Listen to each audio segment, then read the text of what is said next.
February 12th, 2025, just over a month ago, we got a trailer for the newest Digimon Story game, Time Stranger. Ever since then, they've gone pretty quiet on any more details about it. It seemed clear that they were waiting for Digimon Con 2025 to tell us more. They knew there was a lot of excitement about it too, because they made it the very first thing that they talked about. Well, they may not have been ready to give us a release date that day, but they were ready to give us just enough details about the game to keep things interesting and leave us hungry for more.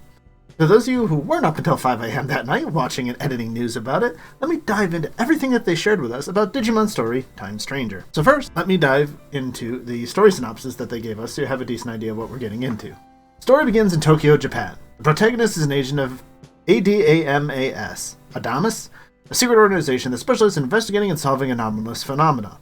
In the course of their investigation, they encounter an unknown creature called a Digimon in Shinjuku, an area sealed off by the government. Caught up in a mysterious explosion, they then awaken 8 years in the past. So this is already establishing there's time travel, Adamas is there, and Digimon is completely unknown, at least to our main characters when we get started. So it isn't something like Cyber Sleuth where it was known and it just became something more. Digimon are completely unknown, which is very much a common thing in Digimon, so it's not a great surprise here. It is stated to us that your primary objective is to solve the mystery of the destruction and stop it. So that explosion that you see at the very beginning of the trailer is very likely this explosion that we're talking about. A citywide destruction, destroying worlds, cities, everything falling apart. And we have to solve why, what happened, what can we do in order to solve it. And they definitely went hard on this one by saying that this game, with 8 years of development and 10 years after Cyber Sleuth came out, it will greatly surpass the other games. Now, of course, this is just a hot button thing to say. It could mean that they actually believe that, and this could be an amazing game, and I certainly hope that it will be. But always take that with a grain of salt, because it might not be necessarily exactly what each and every one of us is looking for. They can't appease all of us, so it's a great promise. I'm glad they're that confident in it. Let's see.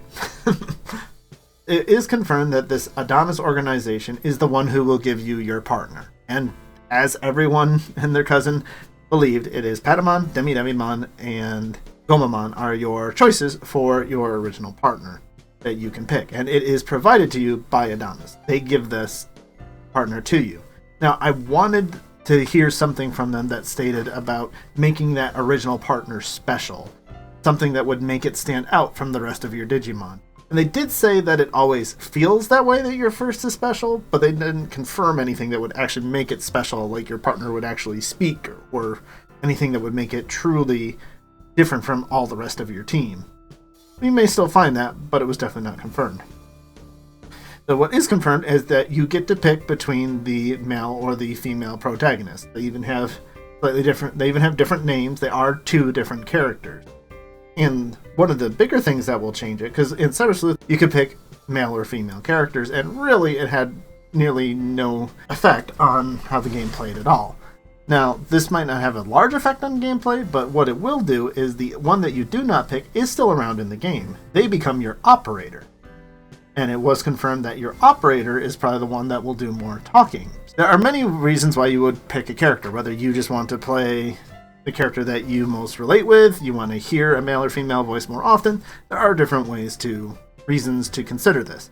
Now, are they going to be different enough that it makes sense for you to do 2 separate playthroughs in order to hear what all they have to say? We don't know. I'm assuming they're going to pretty much be saying the same thing, but I don't know that. We'll have to wait for more to find out. And one of the main things that they definitely made sure to emphasize in this game is that there will be many trips that you take to the digital world in this. I'm pretty sure they made sure to talk about this quite a bit, because many people thought that going to the digital world was so limited in Cyber Sleuth that it was a little annoying. Constantly going to Eden that just had that simple cyberspace kind of look to it. Having more of the beautiful areas that they're showing and very lively places that they've shown us so far in the digital world. Iliad will be very interesting, because yes, it was all the more confirmed that yes, we are going to Iliad. Now, what all does that mean? How different will it be from a typical digital world that we've seen to this point? We do not yet know. Though one of the later things that is slightly more concerning to me, though may very well excite some of you, is that there will be more travels through time. Wibbly wobbly, timey wimey. It's not just you go back 8 years and then you figure out what you're going to do to stop it. Which does make some sense, because it's 8 years in the past is a long time. but you will be jumping through time again and again, though you do not control it. The main character has no way of controlling it at all. So we'll see how much it does and how much it affects it. Because honestly, one of the biggest things that annoyed me was the kind of almost time travel ending of Cyber Sleuth that made it so pretty much everything you did to that point really didn't matter so much and undid it all. But this is me. This is something I've always had a problem with time travel. If it's something that excites you and you love, all the more power to you.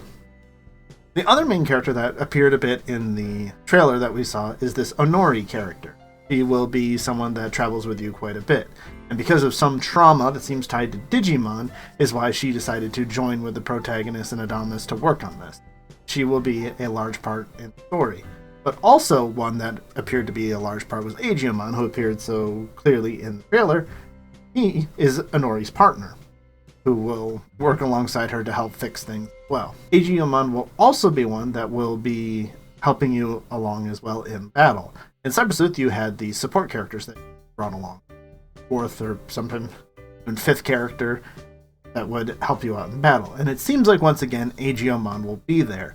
Except from what they are implying, he will be there a lot, if not the entire time through the story. So he will be a help for you in every battle that you come across. Now, speaking of battles, there was not any real combat shown out there, but there is one very important thing that I was very happy to see talked about. That it will use a type of contact encounter system. Which means, like, in Cyber Sleuth, you're just running around and suddenly, randomly, an encounter shows up every random number of steps. What this means to me, at least, that you will be walking along and you'll see that Agumon just walking along the path, and you will have then a chance to try and get around it, maybe even sneak up on it to get a first attack.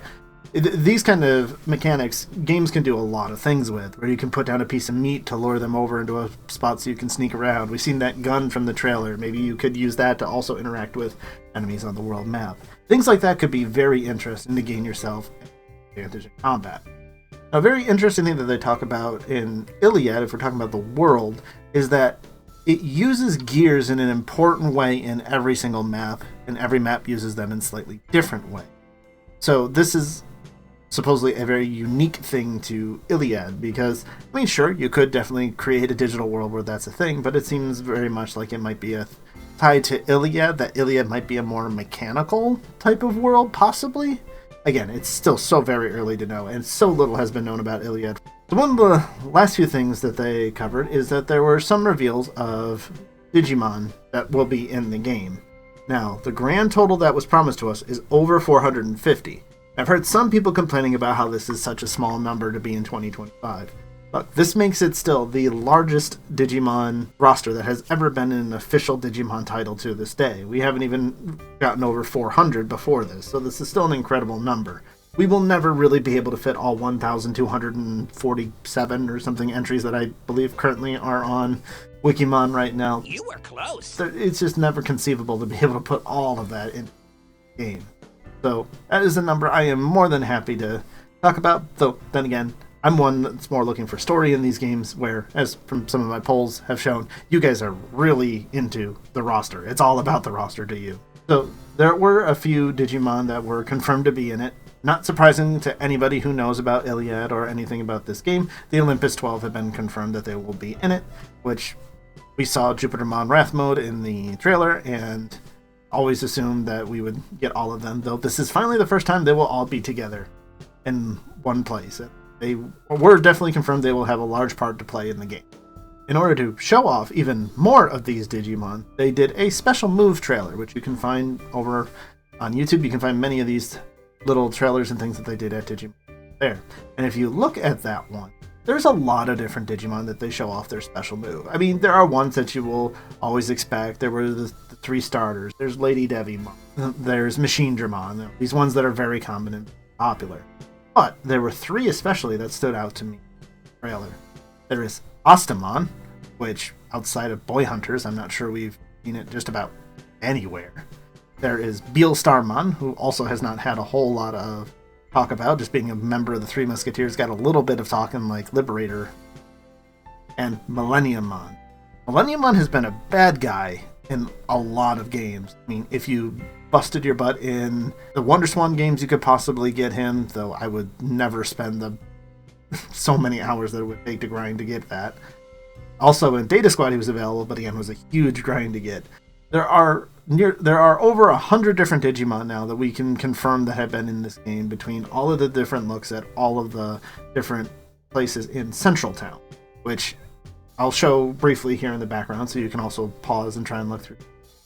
If you want me to go over a list of every single Digimon that we've seen in the game, that will be its own separate video of digging through everything, finding them. The community has done a great job of digging through so far. And finally, the last big thing to talk about is when you see Inori in the trailer, there was this giant hand that slammed down behind her in the trailer. So this is a better look at what that is. There was no information really given about it, except this is clearly an antagonistic force. It is a force to be reckoned with, and it is definitely something that we will have to deal with. It does remind me a little bit of kind of like the Mother Eater, just some giant monster-looking thing. I don't know if it'll actually be classified as a Digimon. It certainly could be. And that's what they gave us for Digimon Story Time Stranger. And there has been no release date confirmed for us yet, so we will just have to wait and see, wishlist it, and just stay tuned to any information that they will give us. Maybe we'll get a little something more out of the Anime Expo, the anime convention coming up this weekend from Digimon, but we'll be looking closely to see if we get anything more from there.